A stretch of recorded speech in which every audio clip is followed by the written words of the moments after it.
Reliance इंडस्ट्रीजचे सर्वेसर्वा मुकेश अंबानी यांनी ज्या कॉलेजमध्ये शिक्षण घेतलंय त्या मुंबईतील इन्स्टिट्यूट ऑफ केमिकल टेक्नॉलॉजी म्हणजेच ICT कॉलेजला 151 कोटी रुपयांची देणगी दिली आहे। मुकेश अंबानी 1970 मध्ये या कॉलेजमधून पदवीधर म्हणून बाहेर पडले होते।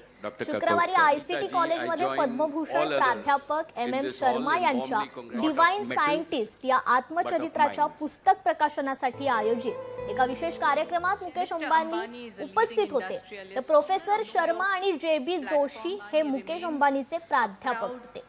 याची आठवण मुकेश अंबानी यांनी कार्यक्रमात बोलताना करून दिली आहे। अन्य देशांच्या संस्कृतीमध्ये गुरु हा फक्त शिक्षक असतो, परंतु भारतीय संस्कृतीत गुरु ब्रह्मा आहे आणि गुरु विष्णू आहे, गुरु महेश्वर आहे, असं मुकेश अंबानी यांनी आपल्या भाषणात म्हटलंय। Mr. Ambani is a leading industrialist, founder of Jio platforms. Ambani remains लोकशाही मराठी ऐका, पहा, जागरूक रहा।